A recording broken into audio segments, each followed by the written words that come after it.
All right, so yeah, whenever you're ready, Stefan, machine gun those questions. Like a machine gun. I want to see how fast you can type. Whoa, you have me prepared. Copy and paste. All right. Are we? Are we excited and can't sleep? Yes. Yeah. I guess it's excitement. I guess technically that's excitement, but to me it seems like just hellish stress. I'm more terrified than anything else, I think. Yeah. Yeah, it's stressful to... It's really stressful to release a game, honestly. Like, the console game thing I thought wasn't going to be as huge of a deal as it is, but it's quite stressful, and you're, of course, worried about how well you'll do and all that bullshit. But, no, it's beyond stressful. You know, you worry about what people are going to say about the baby that you've been keeping inside you for a year and a half, and sometimes it keeps you up, I guess. It definitely does. Where did it start?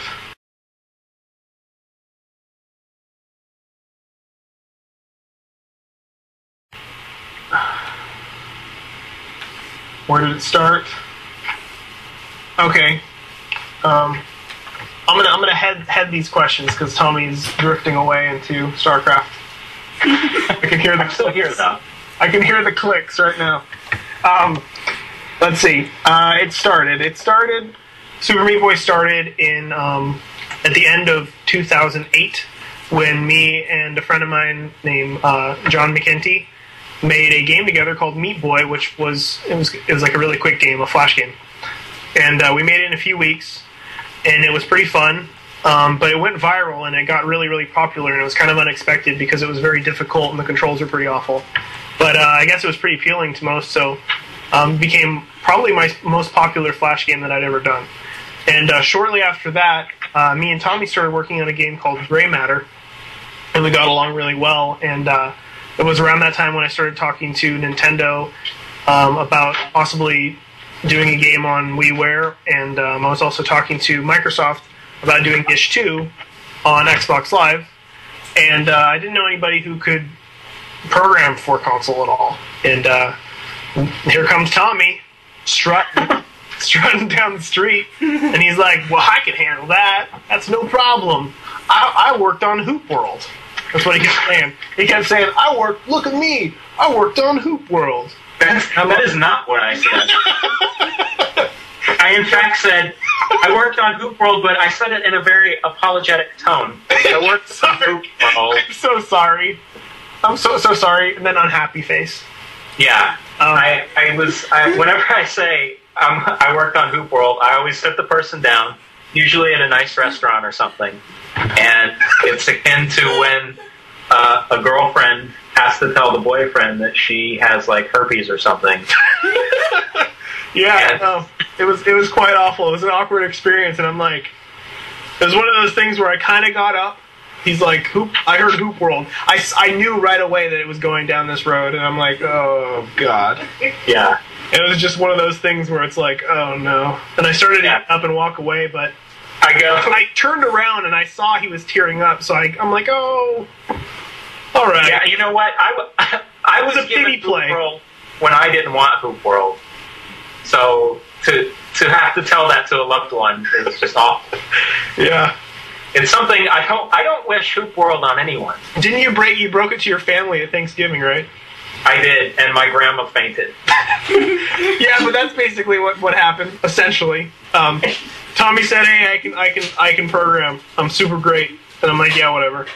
But it turns out that he could, and we pulled our money together and bought a Wii kit and went to work, and that's essentially it. It seemed to make sense because at the time we thought, what would be the easiest, most popular game that I'd worked on that we could bring to console, and it seemed like Meat Boy would be pretty simple.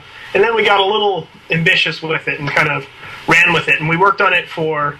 Well, see, first, Tommy, how long did you work on your engine for?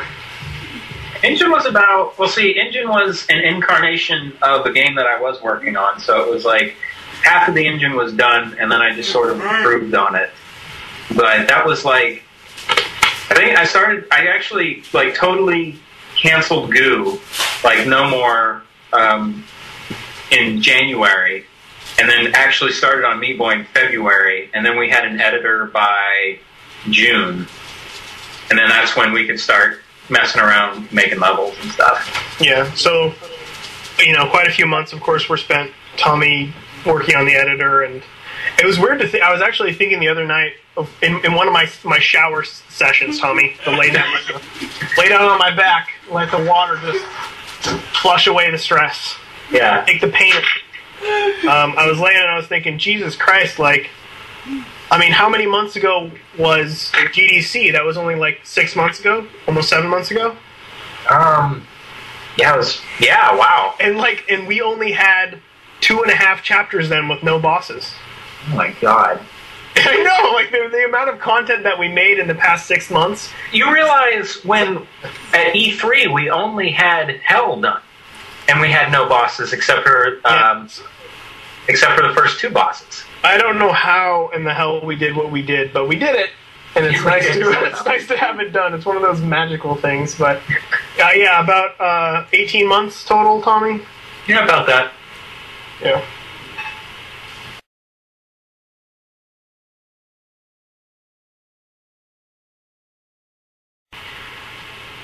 The internets.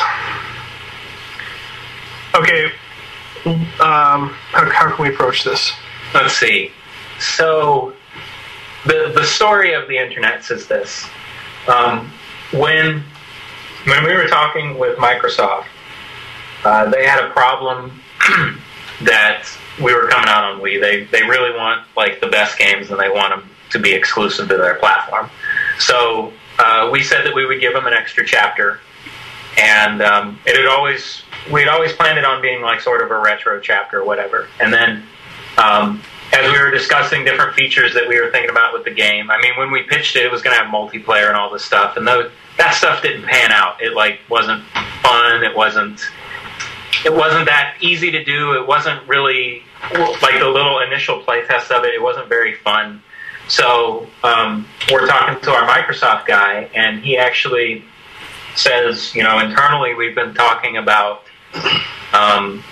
pushing a level of the week up on Xbox Live, or through Xbox Live every week for players for free. And we were like, we can do that?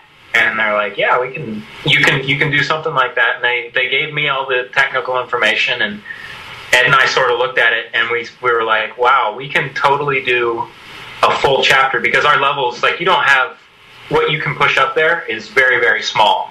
So you don't have a lot of space. But the way the engine is written and the way the levels are put together and saved, we can actually put a ton of levels up on this.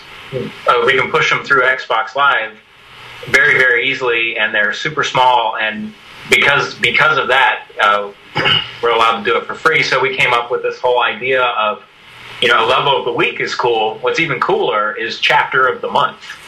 So we just kind of moved forward with that, and we were talking to Microsoft, and they absolutely loved the idea, so we just sort of did it.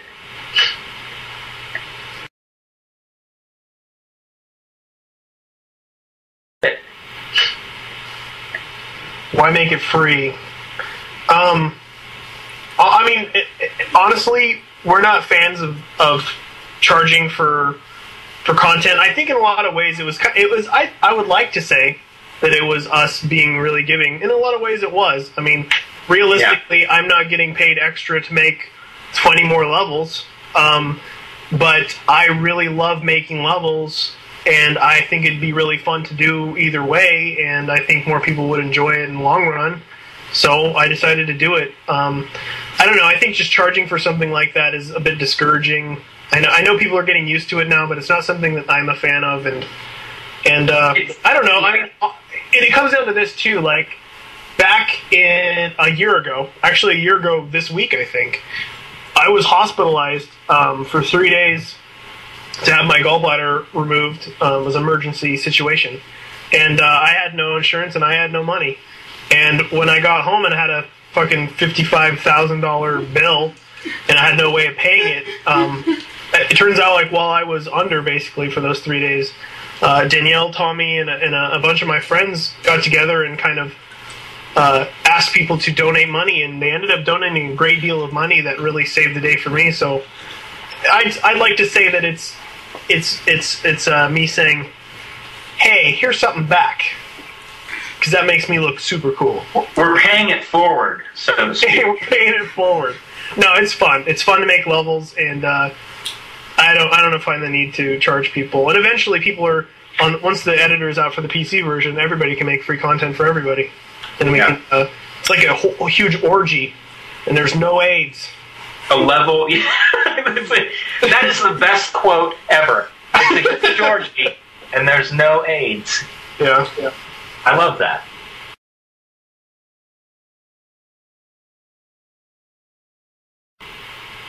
Anything that we had to leave out?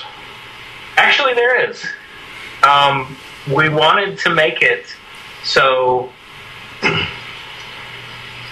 you can basically your best so you can like save your replay of your attempt as you're going through a level, and we wanted to make it so we could push those up to the leaderboard, and when you view someone's leaderboard entry, they could see your best time. They could see how you played the level or whatever. And just due to technical reasons, we couldn't push that amount of data up there. So the only way we would have been able to do it is if we would have bought a whole bunch of really expensive servers and paid for a whole bunch of really expensive administration and stuff like that. And but I mean, we don't miss it.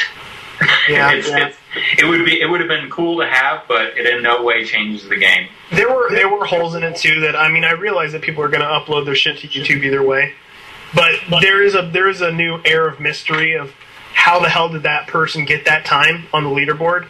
That I think is pretty cool. That you can't see exactly how they did it and then try to shortcut it. There's more exploration involved, and I'm sure that's going to get boiled down to YouTube videos. But still. I don't know, it's pretty cool. The only thing for me that I wanted to put in that got cut due to time restraints was Dark World bosses. Right now there's only one final Dark World boss. It's a pretty nice formula. I'm still happy with the design, but I thought it would be pretty cool to have Dark World bosses, but it was so close. It was so down to the line for us that there's just no way we could have added, 6 or 5 more bosses. But when I think about it now, it seems like there'd be too much content if it had all that shit in it. That would be a ton. We're basically giving away 2 games at that point.